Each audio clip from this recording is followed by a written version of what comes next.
مهاجران تاجیک در سمارا دپورتاسیا و یا مرگ. خبرنگاری BBC تحت فشار پلیس ازبکستان قرار دارد. موسمی گرمدهی در دوشنبه یک عائله هلاک گردید. در ولایت سمارا فدراسیای روسیه به مهاجران تاجیک طلب قطعی گذاشته شد.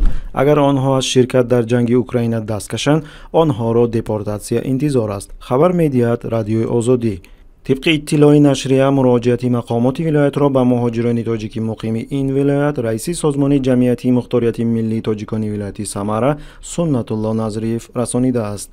آمدیم در عدلیار کمک کن ابدار روزگاه دوجا در آمدن باربار گوییم زمان افتم نمیمونم ما افتم نمیرم.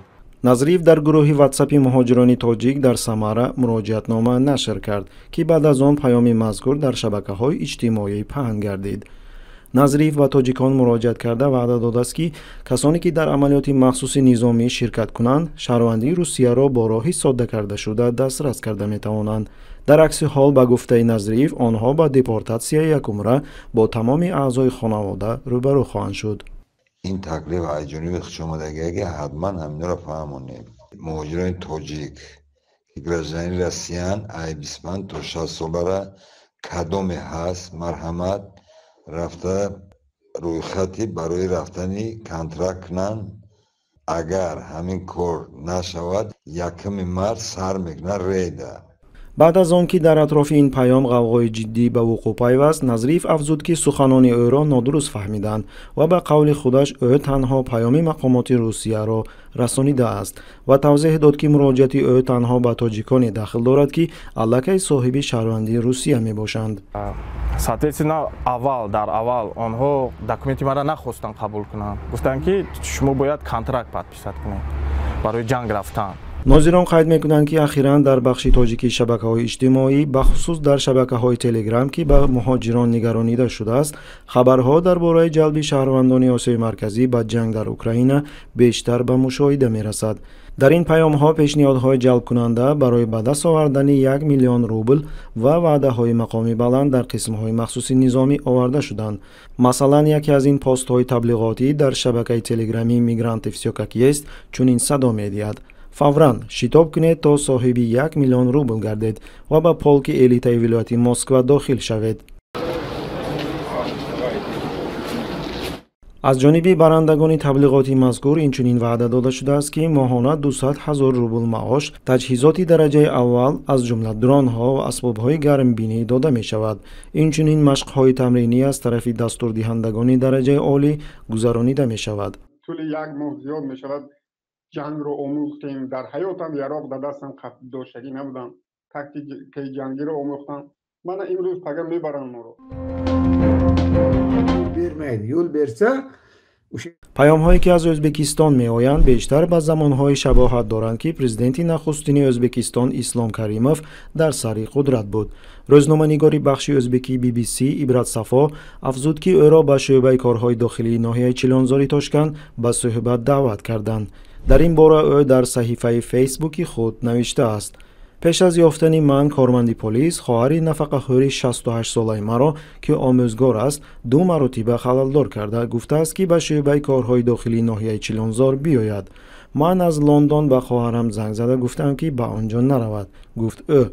با گفته روزنامه‌نگار در 20 سال فعالیتش به حیث خبرنگاری BBC در لندن این بار اول است که با او چنین حادثه رخ می‌دهد. از همه جالب این است که من از سال 2017 در چیلانزار زندگی نمی‌کنم. ثبت نامم در سفارت ازبکستان در لندن است، گفت او.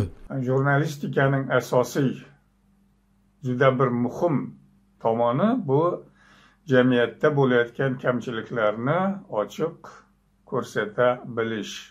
نماینده شعبه پلیس با نام جسور از افشای نام و نسب و رتبه‌اش خودداری کرد. میگوید روزنامه‌نگار کارمند پلیس با فرمانی یک مرکزی مانیتورینگ وسایط اخباری عامه در نزد دستگاه پرزیدنتی درباره نوشته اخیر عبرت صفا در فیسبوک با بهای منفی عاید وضع در ازبکستان اشاره کرده است. خودی آن که حاکم یکی از شهرهای کشور در زمان منصب بودنش در مرکز شهر باغی را خشک کرده برای غنی گردانیدن خود دیسنیلند ساخته است. در کشورهای دموکراتی چنین کار ماجرای بزرگی سیاسی را به وجود می آورد. سری چند نفر از تن جدا می گردید.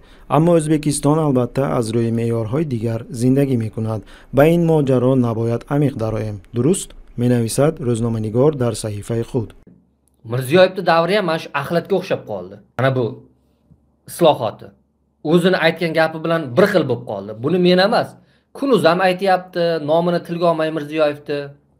Ko'plab jurnalistlar, blogerlar aytayapti. روزنامه‌نگار همچنین ابراز نمود که کارمند پلیس گویا به قانون درباره بدنام کردن حکومت ازبکستان اشاره کرده است، اما انیق‌تر درباره کدام قانون سخن می‌رود کارمند پلیس چیزی گفته نتوانست. عبرت صفا همچنین ذکر کرد که در نشریه‌اش نام کسی را ذکر نکرده است، اما درباره وضع کنونی در ازبکستان پس از اظهارات صاحبکار سابق حاکم که صاحب ماجیک سیتی میباشد مطلبی را نوشته است. معلوم می شود که آنها از این مطلب قناعتمند نیستند. نمیدونم جسور چند ساله است و آیا در روزنامه‌نگاری دانش دارد یا نه، اما مرا به وطن پرست نبودن متهم کرد و فرمود که از نوشتن این گونه مطلب ها دست کشم.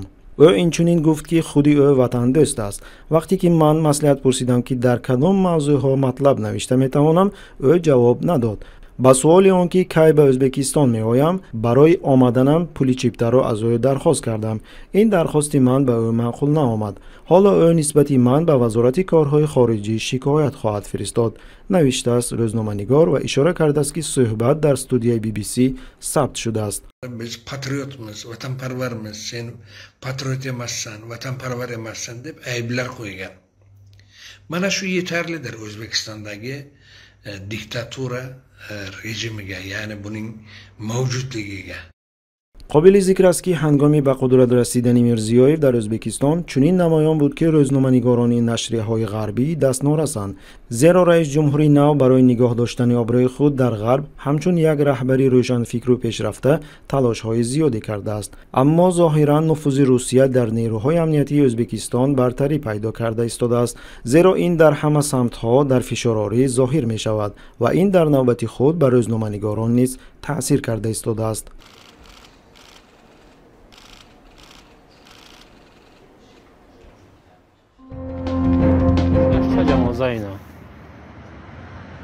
شب 27 و 28 فوریه 6 عضو یک خانواده بر اثر زهرآلودشوی از گاز انگشت به هلاکت رسیدند. طوری به آژانس اطلاعاتی آزیا پلوس از کمیته حالت‌های فوق‌العاده تاجیکستان خبر دادند فاجعه در یک خانه شخصی ناحیه فردوسی شهر دوشنبه رخ داده است.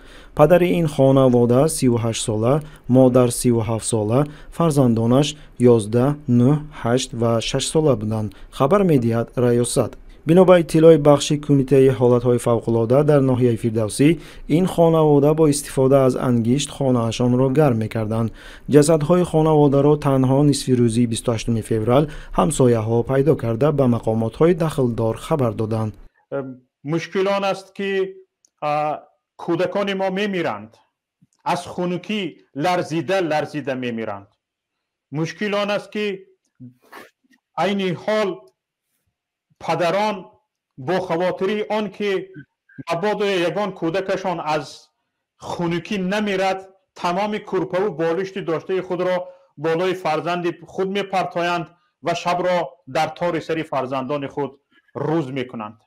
در شبکه‌های اجتماعی مردم خشمگین مقامات کشور را در این حادثه متهم می‌کنند، زیرا ضرورت گرمدهی با انگشت به دلیل قطع پیوسته برق در فصل زمستان به میان می‌آید.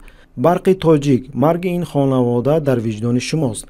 کم شدن سطح آب در نیروگاه برقی آبی بهانه نیست. دلیل‌ها یا گزارش‌های لابراتوری شما درباره کم شدن سطح آب در کجایند؟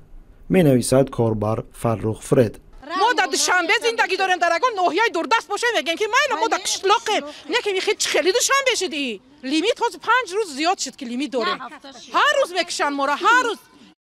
در تاجیکستان هر زمستان بخصوص شبانه وقتی که مردم بیشتر به نیروی برق احتیاج دارند قطع‌شوی رخ می‌دهد. در کشور چقدر نیروگاه‌های برقی بنیاد گردد هم و همون چی وعده‌ها دهد هم اهالی کشور مجبورند در شرایط ابتدایی زندگی نمایند. خوراک را در آتش پخته و آن گرم می‌شود. چنین برتری وجود ندارد. هرچند کشورهایی هستند که منابع طبیعی و امکانات از تاجیکستان دیده به مراتب کمتر است. تعجب آور این است که تاجیکستان صادر کننده نیروی برق به افغانستان و ازبکستان است، از جمله در فصل زمستان. ولی در دهات باشد در یک شبانه روز 5-6 ساعت وقت میدهند. در این باره بلاگنویسی تاجیک عبدالله عباسов اظهار نظر کرده است.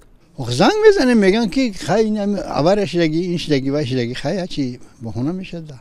یادآوری میکنیم که تاجیکستان در فصل زمستان صادرات نیروی برق را به طور قابل ملاحظه افزایش داد. مثلا خدمات آماری تاجیکستان خبر داده است که تنها در ماه نوامبر سال 2023 به مبلغ بیش از 1.9 میلیون دلار نیروی برق صادر شده است که نسبت به همین ماه سال گذشته 46% زیاد می باشد. گذشته از این جمعیت سهامی گشوده برق تاجیک قبلا گفته بود که نیروی برق به ازبکستان تنها در فصل تابستان صادر می شود و انتقال نیروی برق به افغانستان در موسم تیر ماه و زمستان تنها به خاطر حفظ انفراساختار به مقدار کم انتقال داده می شود. اگر ما برق نداشته باشیم، تاجیکستان برق نداشته باشه، ما خاموشم، همه ما خاموش میستیم، میگیم که ها برق نیست. اما میبخشید تاجیکستان برق استحصال میکنه. دیگر سال 96 نه برق استحصال میکنه تاجیکستان.